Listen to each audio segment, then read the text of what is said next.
Umukuru w'igihugu Evariste Ndayishimiye aridogera bamwe mu bategetsi bo mu Burundi bifatanya n'abiba bagasahura ubutunzi bw'igihugu harimwo igitoro, inzahabu n'ibindi, ivyo bakabikora mu mugongo wa leta. Ni mu gihe mu rundi ruhande naho abapolisi n'abasirikare bari bahungiye mu Burundi intambara iriko irahuza Repubulika Iharanira Intwaro Rusangi ya Kongo ndetse n'umuhari wa M23 baraye basubijwe inyuma baherekejwe n'igipolisi cyo mu Burundi basubizwa hariya muri Repubulika Iharanira Intwaro Rusangi ya Kongo. Ntara ya Bubanza naho havugwa umukenyezi apfunzwe yagirizwa yuko ariwe yoba yararerekereye uwafashe ku nguvu umwana wiwe. Aya n'ayandi ni muri Burakeye, turabahaye ikaze. Morning Burundi, Uburundi Burakeye. Turabahaye ikaze muri Burakeye yo kuri uyu wa kabiri, aho tugiye kugaruka ku makuru yazindutse aravugwa mu ntara hagati mu Burundi ndetse no mu makungu. Ano makuru rero tukaba tugiye kuyatangurira ku mukuru w'igihugu, aho umukuru w'igihugu cy'u Burundi Evariste Ndayishimiye yidoga cyane, yidogera abategetsi batandukanye b'u Burundi bifatanya n'inkozi z'ibibi mu kugira ngo zisahure zongere zonone ubutunzi bw'igihugu harimwo igitoro, inzahabu ndetse n'ibindi. Ivyo rero bakabikora mu gihe leta yahagurukiye ivyo kugwanya ubunyonyezi no kunyonyeza canke kwiba no kwiharira ivy'igihugu, umuntu akabigira ivyiwe.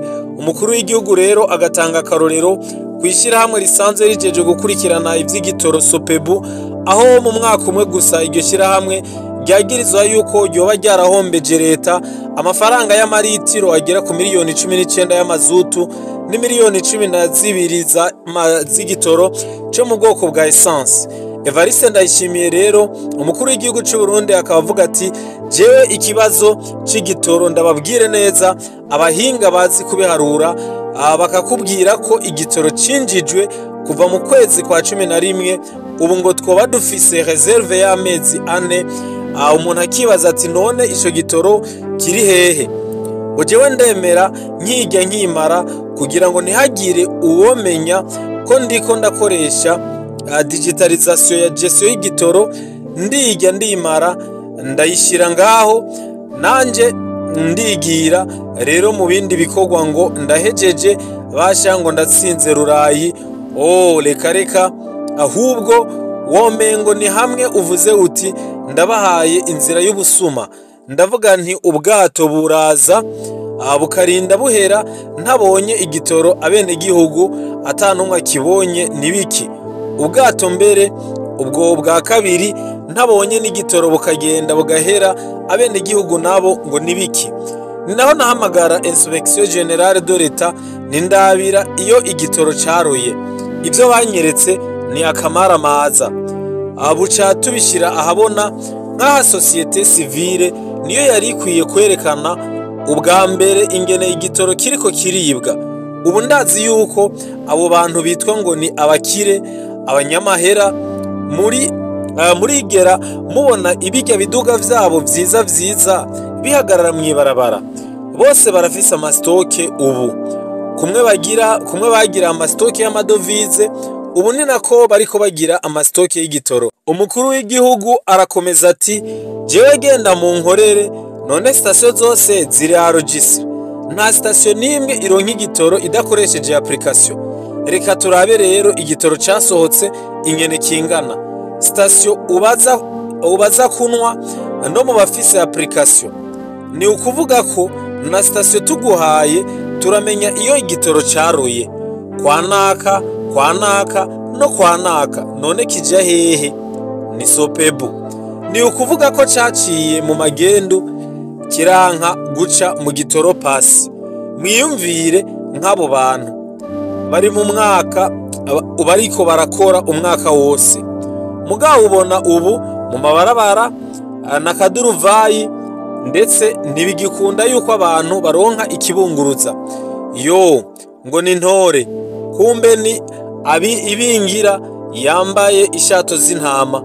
Jewe rero aho ndavyigira kugira ngo tuze dukire bane ba mama, sinzi Imana izotugirira vya bindi vya deportation muri Babiloni. Ibi rero umukuru w'igihugu akaba yabishikirije mu mwiherero wabaye wo kugwanya igiturire kuva ku itariki 21 gushika ku itariki 22 Ruhuhuma. Umukuru w'igihugu rero bikaba atari ivyo gusa yagarutseko, akaba yaranagarutse no kubijanye n'ubutare. Ubutare busanzwe nabwo nyene buriko buba igisata gihombesha Burundi. Umukuru w'igihugu akavuga yuko ubwo busuma bukogwa bafatanije na bamwe mu bategetsi basanzwe bari muri leta. Muri uwo mwiherero rero wo kurabira hamwe ibijanye no kugwanya igiturire mu Burundi, Perezida w'u Burundi Evariste Ndayishimiye yavuze ko Uburundi bufise amakoperative arenga 200 mu gisata c'ubutare, ariko ngo mu kigega ca leta hinjira ubusa buvuye muri ico gisata. Umukuru w'igihugu rero agatangazwa n'ingene ayo makoperative yose atana rufaranga na rumwe yinjiriza leta mu gihe yimba ubutare bwinshi. Umwihwezo rero ukaba ugaruka ku buhombe bw'isata c'ubutare ubwakozwe mu mwaka uheze n'abahinga. Hari igihe rero ibanki y'isi yari yatunganije ikiyago cyo guhanahana ivyiyumviro hagati y'impande zitandukanye zegwa n'ico gisata. Mu kinyamakuru Yaga co mu Burundi rero abakaba bagize umwihwezo wo kugira ngo bagaruke no ku buhombe bwagiye buraba. Duterereze rero akajisho ku biharuro. Mu mwaka w'ibihumbi 2008 ubutare bwashowe hanze bwari buciye imiliyoni 63 n'ibihumbi 143 n'amajana 88 y'amadolari. Igitangaje mu kigega ca leta hinjiye imiliyoni ibihumbi 400 gusa. Iyo ngorane yarabandanije uko nyene imyaka yigira imbere. Mu bihumbi 2018 amafaranga yinjiye mu kigega ca leta avuye mu butare zari imiliyoni 33.5 z'amadolari, mu gihe hari hitezwe yuko imiliyoni 76 z'amadolari arizo zinjira. Icambere twomenya nuko ubutare bucukugwa ahanini n'abakoresha uburyo bwa kera atabuhinga burimwo. Ivyo rero bigatuma ibice 60% vy'ubutare bitakara. Tubikesha Gregoire Nibimpa. Uwo Gregoire rero akaba ari umunyamabanga w'ikigo kijejwe ivy'ubutare. Hari n'ikindi cigwa cakozwe na Gilbert Midende yahoze atwara ishirahamwe Rainbow Mining Burundi, kuvuga ko nko mu butare bwa or hatakara ibice 75 na 90 vy'ubutare bwitwa Fironier.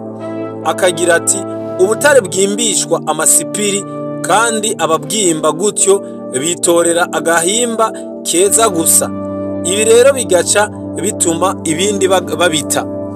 Nayo ku gisata c'ubutare giterera mu kigega ca leta ngo ni amafaranga make cane, bagatanga igice kimwe gusa mu mwimbu rusangi w'igihugu. Ahandi Uburundi buhombera mu gisata c'ubutare ni mu buryo bushogwamwo. Ico cigwa c'umuhinga Gilbert Midende cerekana ko hari uburyo bubiri ubutare bushogwamwo.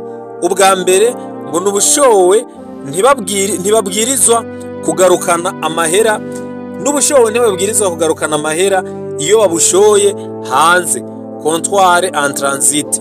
Ubundi ngo bugira kabiri ababushoye ababwirizwa kugarukana amafaranga mu kigega ca leta, comptoir de droit Burundi.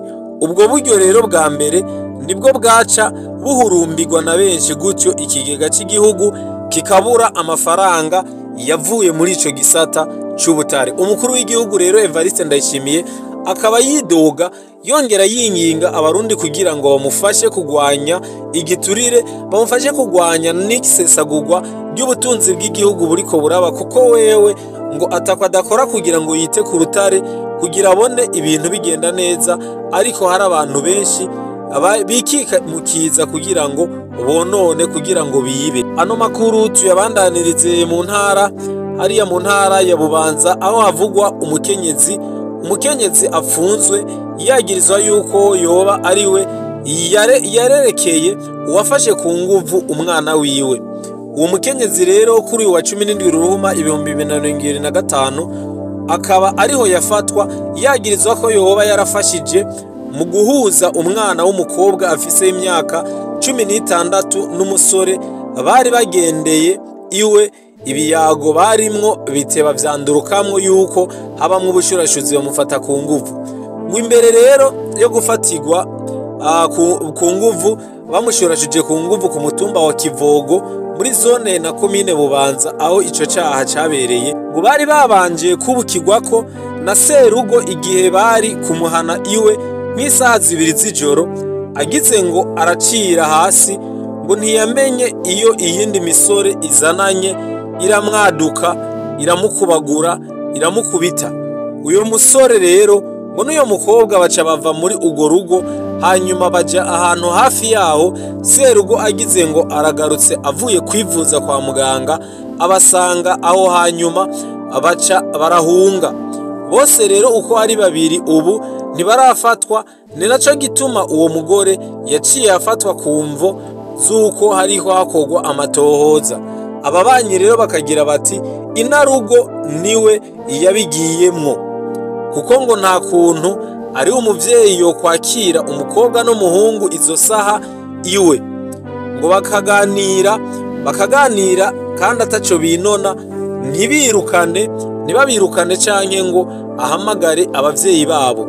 Kubera ko rero uruhara rw'umuvyeyi ku mwana rukomeye cane, ababanyi bagasaba yuko boza barafashanya mu gukurikirana indero y'abana kugira ngo ubushurashuzi mu gwaruka bwoye bureke koya gusasigwa indava. Ano makuru tuyarangiritse hariya muri Republika Iharanira Intwaro Rusange ya Kongo, aho abapolisi n'abasirikare bari bahungiye mu gihugu c'u Burundi bahunze ya ntambara iri kihuza igisirikare ca RDC ndetse n'umuhari wa M23. Abo bapolisi baraye basubijwe inyuma hariya muri Republika Iharanira Intwaro Rusange ya Kongo, baherekejwe n'igipolisi c'u Burundi mu modoka z'igipolisi c'u Burundi. Ico gikorwa rero gikozwe inyuma yuko aba bari bahunze M23 imaze gufata ibisagara vya Goma, igafata Bukavu, yongera ifatana Kamanyoro. Abapolisi bakaba bari bahungiye mu Burundi, bakaba bagiye guhamvya abagenzi babo. Ni mu gihe rero ku rundi ruhande hari abapolisi bagera ku 2,000 umuhari wa M23 utangaza yuko bamaze kurahirira kuja mu gipolisi mu burongozi busanzwe bwarashizweho n'uwo muhari wa M23 hariya muri Republika Iharanira Intwaro Rusange ya Kongo. Ku rundi ruhande leta ya Kongo yongereje agashahara k'abajeje umutekano muri ico gihugu bari basanzwe abahembwa amafaranga makeya, ndetse bakaba bari bidoga, ariko umukuru w'igihugu Felix Chilombo Tshisekedi akaba yavuze yuko bagiye kubongerera umushahara mu ntumbero yo kubashigikira no kubatera intege mu bikorwa bariko barakora. Ndetse rero agasaba abanyagihugu n'abasanzwe badaharanira ivyicaro vya politike ndetse n'abasanzwe bagwanya leta yiwe yuko boshira hamwe kugira ngo bagwanye umwasi yabateye arico gihugu c'u Rwanda. Perezida Felix Tshisekedi akabandanya asaba amakungu kuguma afatira ibihano igihugu c'u Rwanda. Ni mu gihe rero ibihugu bimwe bimwe vyatanguye gutangaza yuko bigiye gufatira ibihano u Rwanda, aho twovuga nka Leta Zunze Ubumwe za Amerika zafatiye ibihano bamwe mu bategetsi bo mu gisirikare c'u Rwanda ndetse no mu gisirikare ca M23. Ibihugu nk'Ububirigi vyahagaritse amasezerano canke imigenderanire mu vy'ubutunzi n'igihugu c'u Rwanda, ndetse n'igihugu c'Ubufaransa naco kiri mu nzira yo gufata ibihano bafatiye igihugu c'u Rwanda canke abategetsi b'u Rwanda. Nubwo mu Rwanda bamagana abagenda babafatira ibihano, bakavuga yuko ibi bitaza gutuma ikibazo M23 ifitaniye na Republika Iharanira Intwaro Rusange ya Kongo canke Kongo ifitaniye n'u Rwanda, iki kibazo ibi ataco biza guhindura ngo kugira ngo bihere.